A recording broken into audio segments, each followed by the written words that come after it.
Welcome to the Sportswoman Live. I'm We're Gwenna, back. And I'm Tony. and we're trying a slightly new format today. We're going to talk about some stories going on in the world of sports, Women's sports. women's sports. Today we have 3 news articles, or pieces of news. Let's get to it. Alright, our first topic today is some great news that the U.S. women's national team is making progress on their case against U.S. soccer. So last summer, 2 summers ago, right before the World Cup, the women's national team sued U.S. soccer, their like governing body, for gender discrimination, saying that they did not have equal pay or access to facilities and stuff like the men's team. So they've been going back and forth for months on that, and they've slowly made some headway. So just like yesterday or today maybe, this article came out saying that though they haven't won the case, they've made a little bit of progress. So they now have agreed with U.S. Soccer that they will get chartered flights, hotel rooms, and venues, the ability to select venues for where they're playing. So they won't have to play on turf if they don't want to. They just get like better facilities and some professional support. So this isn't like a complete win, but it's definitely progress. Yeah, I mean, this is cool. I just like can't believe this stuff isn't already happening. That's what's really crazy to me. That like, they're the best women's soccer team in the world. Maybe the best soccer team overall. I would say the best. Honestly. I would say the best team in the world. Yeah, men's or women's. Men's or women's. I like it. Yeah, just the fact that they don't have some of these like simple work equalities is just like Wild. absolutely baffling Yeah, to me. it is incredible that the men's team, who's just like crappy, they're just like they're Yeah. bad, has like great facilities, chartered flights, their own hotel rooms, and the women's team, who's like winning across the world year after year, is like not getting that. Yeah. But now we're getting there. Yeah, we're getting there. I just don't understand what U.S. soccer's. I mean, it's so Just blatantly it's blatant sexist. sexism. Yeah, because it's like, what case do they have? This is like such an interesting case of like the men or the women are just so much better than the men. Right. Yeah, the men didn't Why? even qualify for the World Cup. I know. Yeah, and the women have to be the ones actually like, because I think the argument a lot of times for like basketball, for like NBA and why the WNBA gets paid so little is like, well, the men are who bring in the money. People are watching the men. Right, they're like selling But I tickets and think merch and the women are the ones bringing in the money for the U.S. soccer. for U.S. soccer for sure. Yeah, Like, absolutely. who is out there buying like a men's jersey? I don't know. Yeah. I guess they exist, but no. Yeah. Anyway, so I guess this is good news, Yeah, despite this our is good news. saltiness here. This is like a win for women's soccer, a win for women. Yeah. And a step forward for the sport. Yeah. Hopefully U.S. soccer will catch up one day. I think I was sort of surprised, like Brazil's national team, the women's national team, recently got equal pay. yeah. So I thought that the U.S.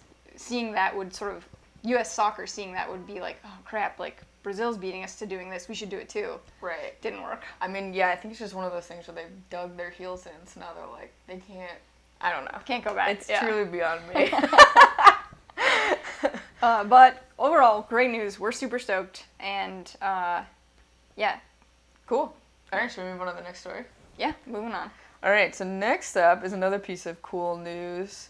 So the Washington Post recently did a study and found the WNBA did have an influence on the Georgia Senate race this year and helped like Warnock pull ahead.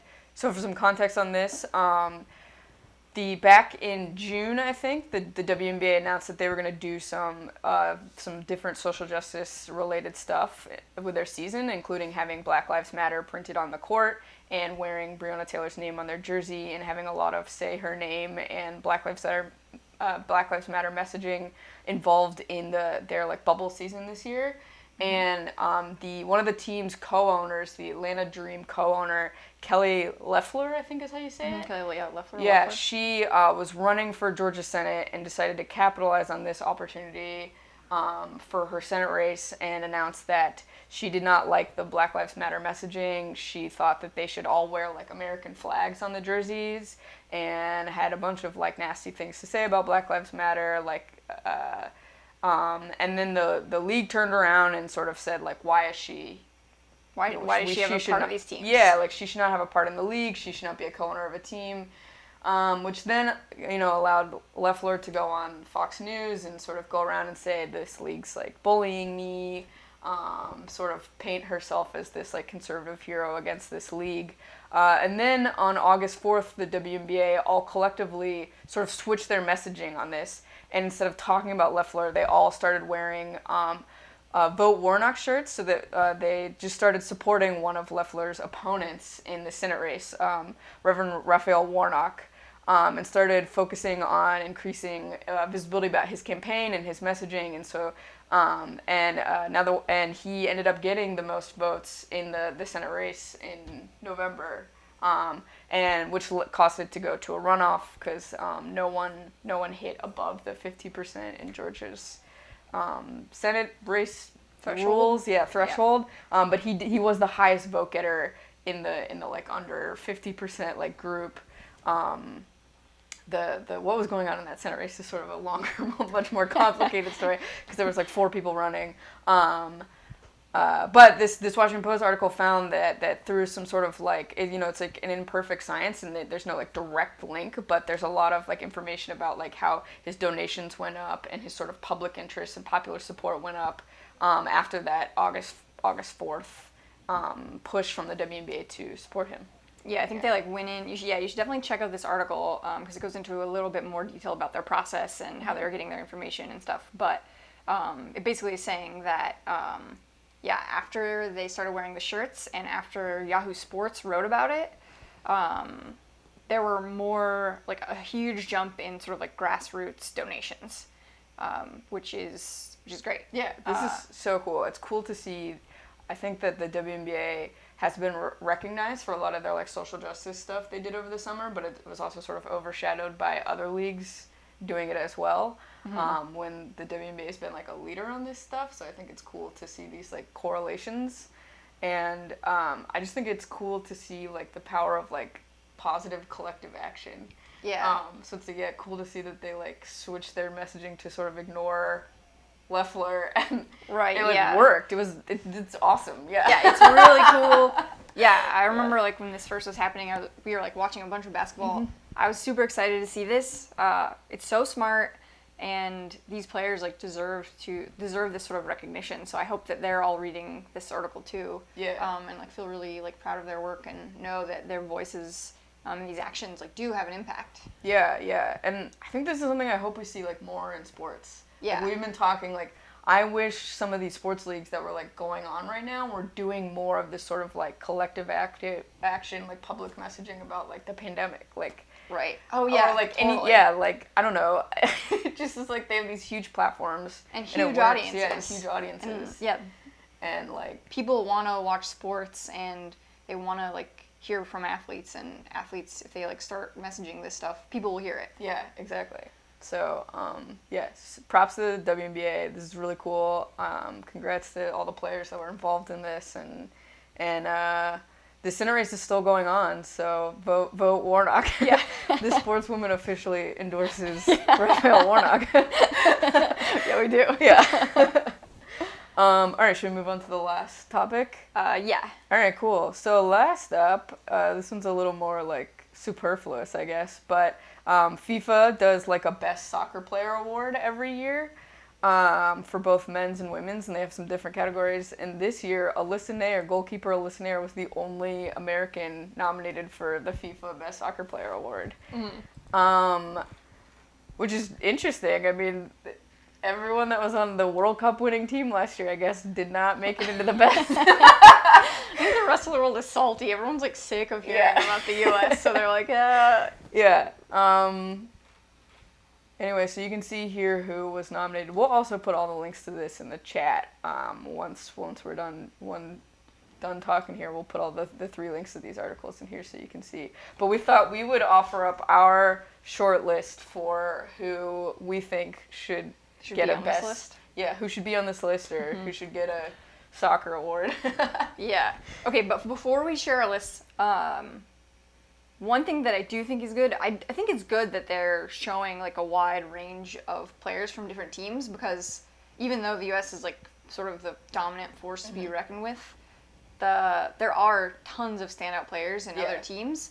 So I think it's fair to sort of spread the love and not just focus on the U.S., who everyone's season knows. Yeah, no, I totally agree with that. I think it's cool. I also think that the rest of the world is like making cool, great strides in women's soccer. So yeah, like totally. Yeah, there are teams up in there. Yeah. Yeah, I totally agree with that. That's a good point to make. I also, well, while we're talking about this, I think individual soccer awards are sort of strange They're to so begin weird. with. Yeah. This is like the teamest of team sports. So I think, giving out individual soccer awards is like... It sort of misses the point of the sport. of soccer. Anyway, so... That's it. Here are our picks. Yeah, here are our picks. Do you wanna go first? We each wrote them down. We wrote them down. Yeah. Okay. Are we starting? Yeah, I don't know if these are in order. Okay. My 3 people. One. Do you want to go one by one or all 3? Go all 3. Okay. My list is Kristen Press, Rose Lavelle, Julie Ertz. Wow, we have very similar lists. My list was Rose Lavelle, Julie Ertz, and then I put Dabinia, who plays soccer in the U.S. and the NWSL, is not on this list. Oh, but interesting. I think she's Brazilian, so she's not an American player. But yeah, she's good. but she plays in the NWSL, which seems to be the damning criteria for this FIFA best. Oh, right, yeah. I feel like But I think she's the best player in the NWSL. So that's my vote. I also had Kristen Press and Crystal Dunn as alternatives. As maybes. As maybes. Yeah. I think these are all good picks. Yeah. Julie Ertz is someone who I don't necessarily like her views. Yeah, it's funny. I thought me putting Julie Ertz would like set Would you make off. me mad. Yeah. I'm like slowly coming around to Julie Ertz because I think she is like a very talented player. Yeah. She had an incredible World Cup, like one of the best tournaments, I would say, of the national team, and she like just completely destroys for Chicago. Yeah, I think she in had the NWSL. She like quietly destroyed the Challenge Cup. Like Chicago made it to the finals by scoring like 1 goal the entire tournament. Right. So it was like up to her. Yeah. Yeah. So though I don't agree with her, like she's like one of the few players who like will stand during the national anthem, which I think is misguided.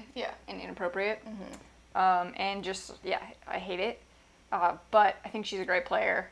So I decided to put her on my list, even though I don't agree with that part. Yeah. Maybe the standing and kneeling will be a topic for a future episode, because I think there's a lot of stuff going on in soccer and in the NWSL about this like now. So So maybe we'll be back next. Episode. Yeah. All right. Should we call it an episode? Yeah. Thanks for watching. We'll put these links in the chat, and we'll be back next week. See you next time. Bye.